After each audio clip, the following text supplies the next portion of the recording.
Hey, model workers, this is Gen24 coming at you with another What's in the Box. Not really an unboxing because it's already out of the box. Part of the reason it's already out of the box is that this is what it came in. This big old box right here. This is what's in it. Getting it to fit back in this box is almost impossible. But what we're doing is Mala Drakar, the Dragon Tyrant, otherwise known as Tianot. Why do we call it Tianot? Because it's Tiamat, but it can't be because of copyright.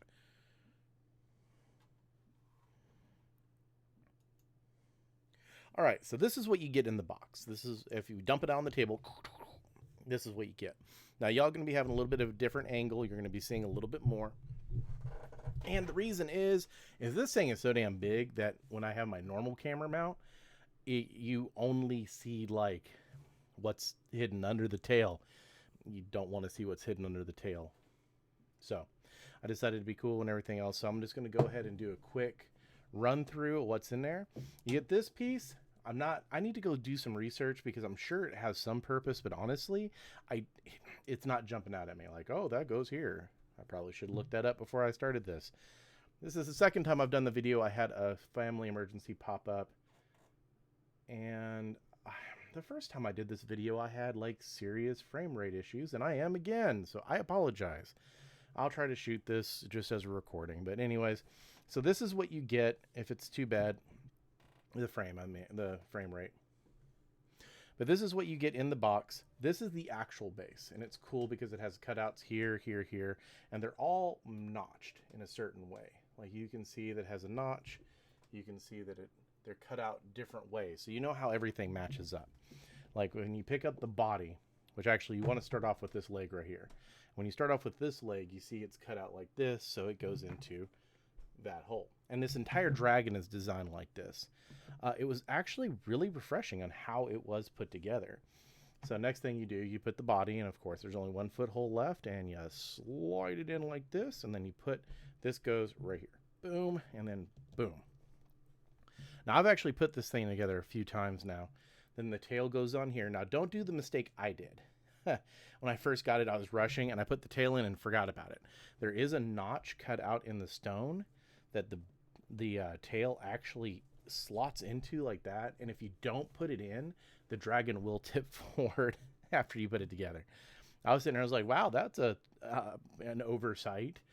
But so the arms are pretty easy. Once again, you just match up the notch to the hole, and you pop it in like that, and over here, and you pop it in. Now you have 5 heads because, of course, this is the Tianot, which Tiamat itself has 5 heads. So you get 2 extension, like these little front things, like it looks like you could put missiles there. That's where you put the other head holders. And you can see that the 2 different size cutouts, this one goes over here. So you just go ahead and slide it in like so. And then you slide this one in like so. Now, I will warn you, like I said, if you are not ready to put it together and you do not have a place to store this thing in pieces, do not take it out of the box, because it's like it's not almost impossible. I'm sure if you messed around with it, you could get it, but it's a pain in the ass. All right, so you look at the cutouts. That's the cutout on this head, so it matches this one right here. Big horns go on top. Then we'll do curvy horns. Curvy horns goes over here like so, and you just slide them on. The tail likes to pop out. Then this one goes right here because it has that triangle looking thing, so it matches right here. And if you're not careful, you will pull this out. I will probably do it when I put the other one here right now. So this one, if you can see, has that hole right there. Boom, that's the head. Goes right here. And then, of course, this one goes right here. And that's the 5 heads of the Tianot. All right, so I'm knocking pieces off. All right, so slide it in, go down to the tail, tuck the tail back in for the 3rd time. All right, now all that's left on this thing is the wings. And it's pretty simple. I mean, it's pretty self-explanatory as to what and where the wings go. So this wing knocks the arm off over on that side. Mysterious powers. I'm actually going a little out of order how I typically do it. I actually usually put the wings on already. And you're probably thinking to yourself, like, Larry, this thing looks unstable. And right now, yeah, it is. It's a little on the unstable side. But also keep in mind, there is no glue, there is no blue tack, there is nothing at all holding this dragon together other than just friction. I'm just shoving the pieces into the holes and putting them up. To show you, and I did this on purpose, because I almost pulled out, I have two of these. I almost pulled the second one out and actually unboxed it, but I decided not to because of the entire can't get it back in the box. And I didn't really need to, because I could put this one here, put it up, assemble it for you, and it was basically just the same as an unboxing. And you saw the box. Now there's another version of it floating around. Another member of Models Workshop got it, and it's in a blister, which is, I'm guessing, the actual retail version of it, where it comes in this large, huge blister, actually, and it has all the pieces on the front. It's probably what goes up on the shelf for people to go, I want to buy that. Buy, mommy, buy that for me. So, but this is the entire dragon. Nothing holding this together. Nothing at all. This is completely and absolutely just friction holding it together. There are some problems with it. I do see it's going to take some gap filling here, around the heads, a little bit around the wings, a little bit definitely on the tail joint to get it smoothed out, and then a little bit around the arms. Honestly, some liquid green stuff, or maybe even some super glue, just run into there where it fills the gap, would probably do a good enough job. And honestly, I think the one that you really have to worry about is the tail. I think you really have to make sure this one gets filled, because I think it's going to be the obvious one. And then the inner portions of the neck are pretty gappy. This one, not too bad. This one, there is. So you're going to have to fill those. The rest of them, I think, honestly, once you get some paint put on there, they're not going to be super obvious. This thing is absolutely ginormous. This is a box for a 54 millimeter miniature. So the miniature inside it is 54 millimeters. It's a model from Andrea Miniatures. Now, the box itself is like 70 millimeters. And that's directly side by side, just to give you an idea of just how big this thing is. I mean, this is a water bottle.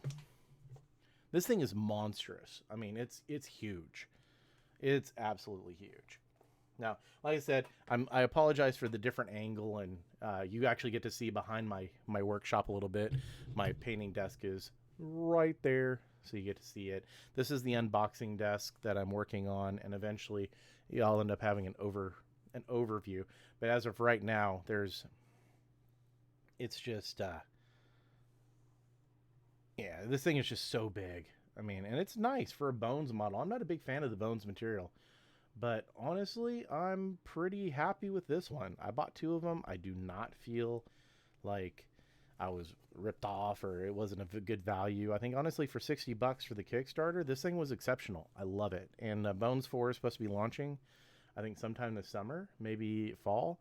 So I'm really looking forward to seeing what they're going to be able to do with it. And yeah, so this is what's in the box with the big awesome dragon from Reaper. You can always reach out to us. We don't have sponsors, so we run mainly off of Patreon and a couple affiliate accounts. And you can find us at patreon.com/Models Workshop. You can hit us up over on the tweets at twitter.com/NWH. Same with Instagram. That's instagram.com/NWH. And you can hit us up on the Book of Faces at facebook.com/The Models Workshop. And honestly, if you message us on any of these, you'll reach Yedgy or I. Twitter, it's going to be me. We don't bot the account. So if you message us, you're going to get us. You can also find the podcast, and that's www.models-workshop.com/podcast. And you can find how you can subscribe over on iTunes, Google Play and all the other major awesome places like Stitcher and iHeartRadio and all that stuff. So if you like a little bit of crude humor mixed in with your miniatures, definitely go check out the podcast. Thank you, everyone. I've got a couple really cool articles that I'm thinking about doing here soon. I just got some new lighting in the studio that was actually super easy to install once I get over the directions that looked super complicated. But for their $40 investment, they were amazing. But thank you for tuning in. If you watch this video, if it's stuttery, I apologize. I hope you like the dragon. I like the dragon. It's really awesome. Once again, that's the Mal Drakar, the Dragon Tyrant, aka not Tiamat or the Tianot. Thanks, everyone. If you like this video, make sure to smash that thumbs up. If you didn't, I understand. Smash that thumbs down. If you didn't like it, leave me a comment and let me know what you didn't like. If it's about the frame rate, I apologize. I don't know what's going on. Like the last couple live streams I've done have been really good. This one, I've tried rebooting the computer and it's crap. But leave me a comment on stuff that you'd like to see and I'll get back to you soon.